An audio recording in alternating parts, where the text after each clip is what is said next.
Hello friends and welcome back to the channel. Season 42 of Alliance War has concluded, and after a bit of a delay, the rewards have finally been delivered to our inboxes, so it is time once again to open some crystals, including a 7-star crystal, which I'm very excited about, and also look back at how the season ended up going for myself and my alliance mates in SSX. So it's not actually listed in the rewards message this time, and the leaderboards are currently completely hosed, but my alliance SSX ended up finishing in the Masters top 10 bracket at rank 4, which is 7th overall.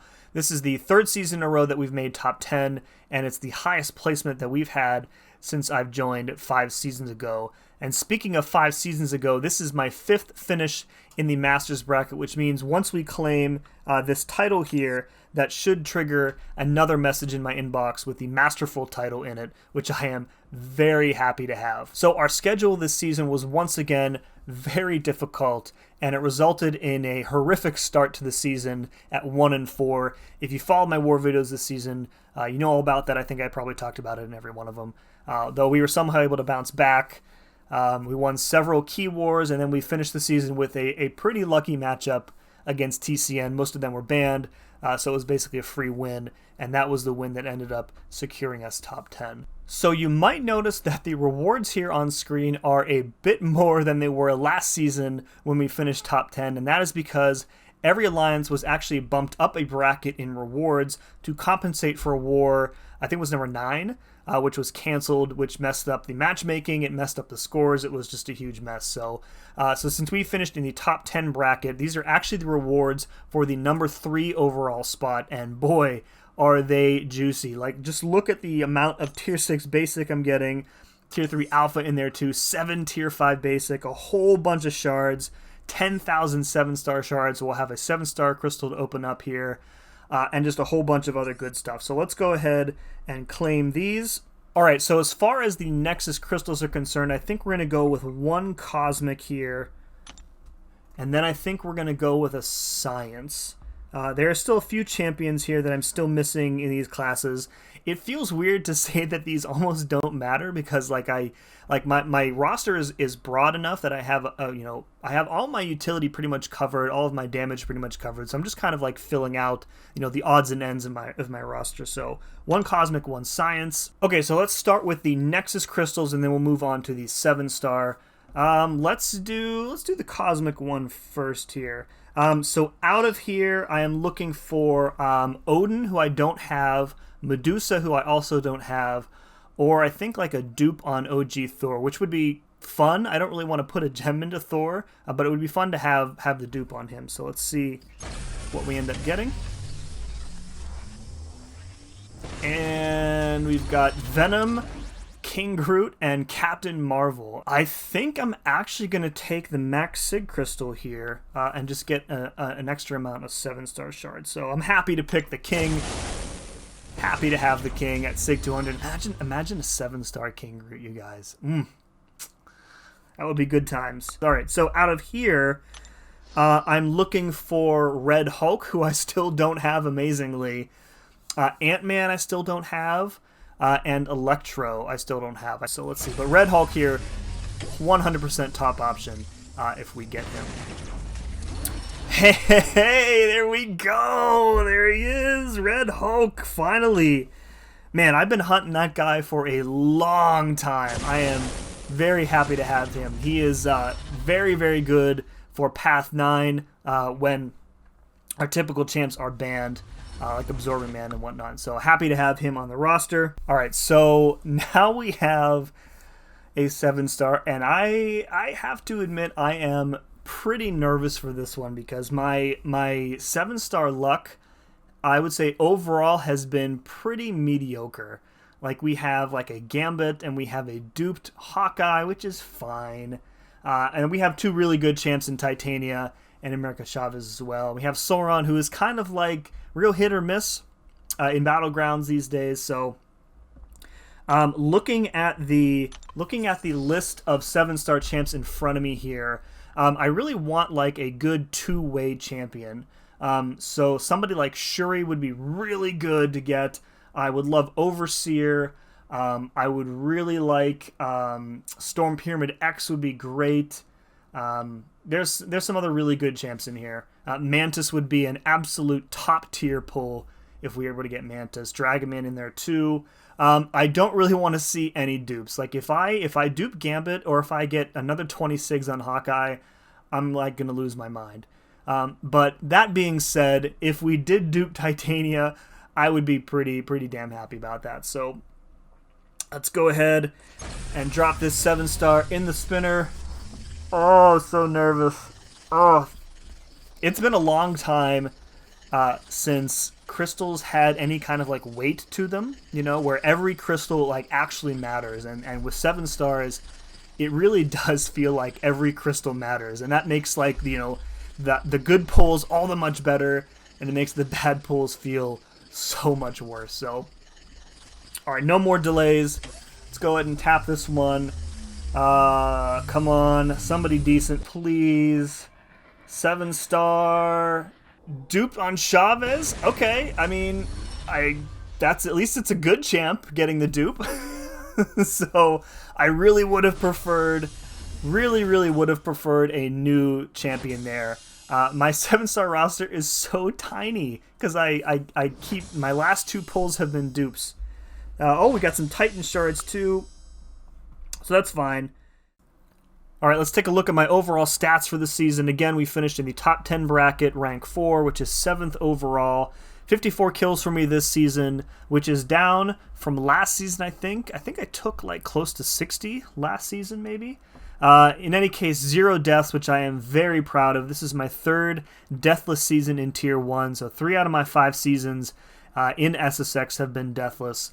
And, you know, I completely understand that I don't take nearly as many fights as some of the more prominent and heavy hitter war players in Tier 1, but I'm pretty pleased with the fact that I can get through more than one season at this level without dying, so that makes me feel pretty good. Our official record for the season stands at 7-4.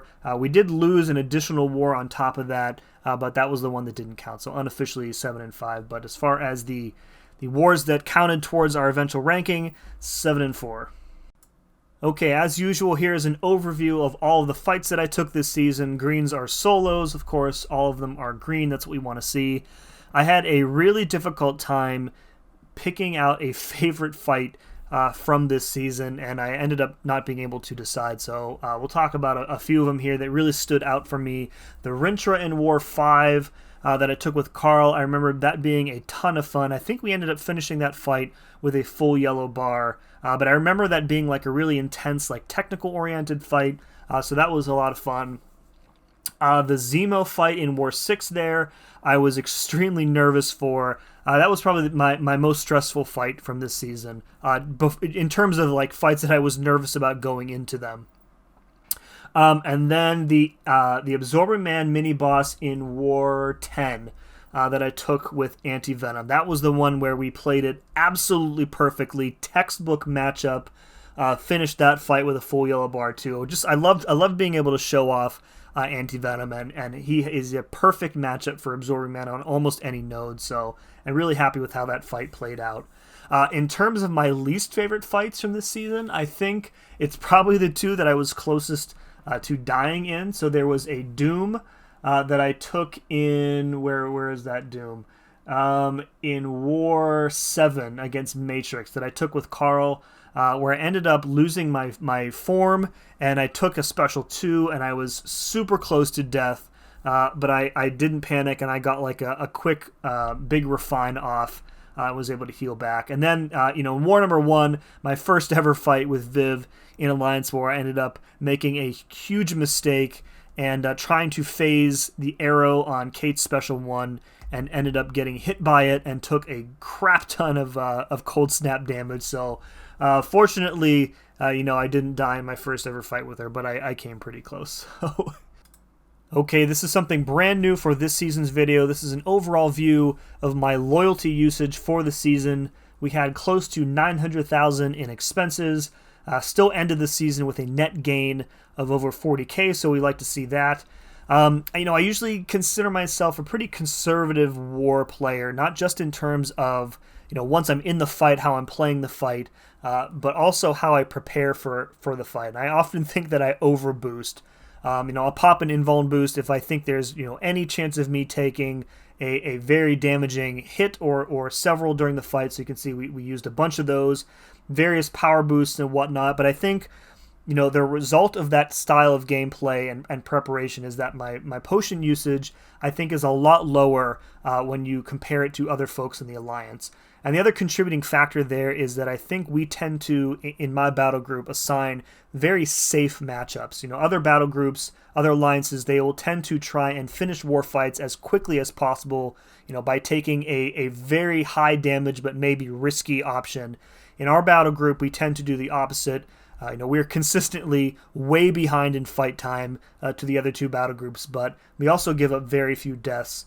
So there's multiple ways to approach stuff like that. I'm pretty happy that my loyalty usage is relatively low, though.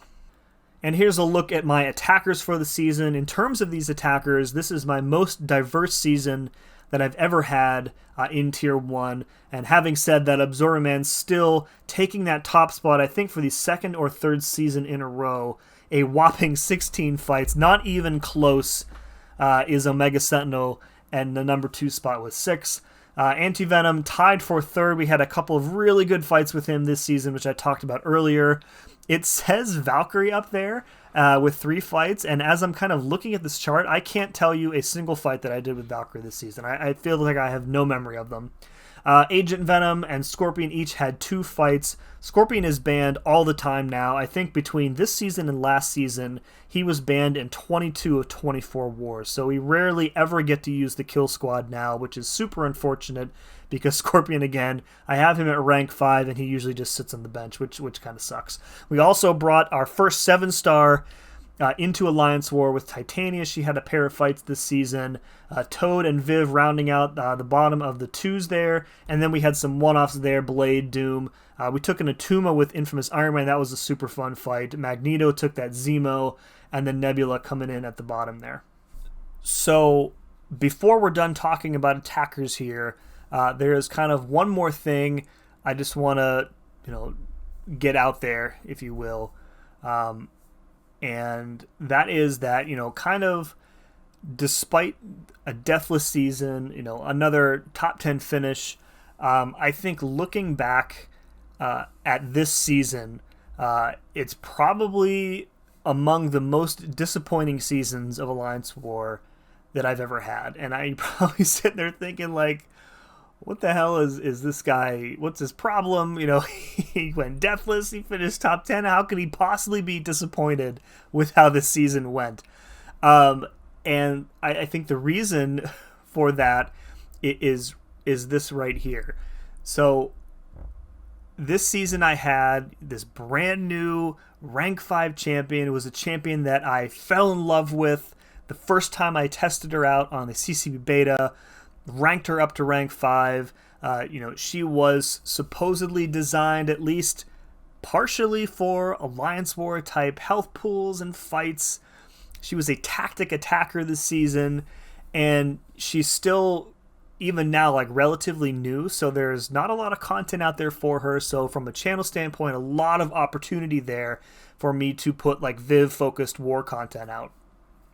And yet I spent a significant portion of this season very unhappy and spent a lot of time just feeling really sorry for myself because the sum total of times that I was assigned her this season was 2, and they were both in the very first war, and then she didn't see a single fight after that.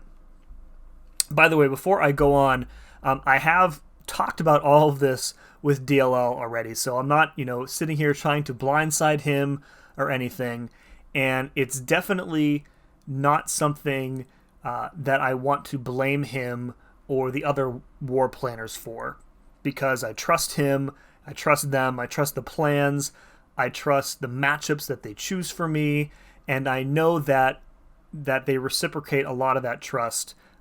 Because, given some of the fights that I was asked to take this season, I'm pretty sure they have a decent amount of trust in me as well. But, that said, war after war after war, I just kept getting more and more frustrated. The assignment sheets would go out. I would immediately scan to the bottom of the list where all the teams are listed, hoping to see, Simula 6-7, Viv Vision, and it just never happened. And it felt really bad, especially since a lot of the other tactic attackers were getting assigned a lot. Like, we assigned Omega Sentinel and Infamous Iron Man so often this season in our battle group, and it just felt awful, like having invested a significant amount of rank up materials into a champ whose design intent included Alliance War, only to find out that maybe she's just not that useful for Alliance War, right? And all of this, it just kept building and building and boiling, and it just had me like stuck in this very negative mentality. And only DLO knows this, by the way, well, until now. But at one point, I was just so jaded about the entire situation that I was going to just leave the Alliance and go back to a lower tier where I could choose my own team and I could use Viv Vision for a dozen fights every war if I wanted to. And, in the back of my head, I knew that was a really stupid idea, but I kind of had myself 50-50 convinced that this is probably what I should do. So rather than do anything rash, I just kind of let it sit for a few days. I vented more than once, I think, to a couple of my very close friends who also play at a high level. Shout out to you guys. You know who you are. And then I just kind of I guess I snapped out of it. I just realized what a colossal mistake leaving SSX would be. And then rather than continuing to wallow in my own self-pity, I just kind of redirected that energy into stuff on the channel and having a good season, which I did, undoubtedly. All that being said, I don't really know if I'm trying to make a specific point here by telling you this. I just kind of wanted to get it all out there. I actually really like being in this alliance, and I am definitely glad that I didn't leave. I've made a lot of very good friends here, and just in hindsight, talking out loud now, it seems so silly that I even consider just giving all that up just because I was mad that I couldn't use a champion that I liked. But who knows? Nimrod and Infamous Iron Man are blacklisted next season, so here's hoping Viv will see some more action. She's also currently going through the rebalancing process. Don't know any details about what they're considering. So I think there's a better than good chance that she'll end up with a decent buff as well. So, we'll see what happens. So real quick, I restarted the game, and here we go. The 5th Master rank placement grants us the Masterful Title. Very excited to have that. Let's go ahead and pop that title on for a little while here. Show off that 5th Master's finish there. Pretty excited to have that. Last but not least, and I know I say this at the end of every single one of these videos, I'm going to keep on saying it, massive shout out to all of the officers and planners in SSX, especially those in my battle group BG3. Chief among them, my very good friend DLL, you might know him. He was promoted to leader this season, very well deserved. But also I want to shout out Bryce, Mr. MU8's there, and also Na there at the bottom. These guys put in a ton of work, war after war, making sure that we have the best possible plans for attack, putting us in a position to succeed, and we have succeeded quite a bit over the past 5 seasons. Na in particular has been doing a lot of work this season managing our defense from war to war, and I really think his effort has paid off. One of the most surprising things I think I've learned in my time here in SSX that I definitely did not expect to find out, before I had joined a Masters Alliance, is that you can play at this level and not have it be run by a bunch of taskmasters, right? No pun intended. Although it is MCOC, so I guess maybe pun intended. So, and what I mean by that is, you know, all 30 of us, we have lives, we have families, we have jobs, and I know that I can approach DLL or not and say, listen, my availability during attack phase, you know, this weekend is limited. I'm going to be traveling. Can you give me a lighter war? And 100% of the time when I've needed to do that, they have always been gracious and accommodating with doing so. And I know other people have been in that position as well. So being able to kind of have a life outside of the game and still be able to play at this high level is a real testament to the group that we have here. And I'm very happy to be here. And despite some of the other stuff that I might have said early in the video, I really do have no plans to leave, because this place is awesome. It's a great alliance, great group of guys, and I couldn't imagine myself anywhere else. That's going to do it for this one, folks. I hope you enjoyed it. If you did, you can let me know by hitting that like button. As always, thank you very much for watching, and we'll see you again next season.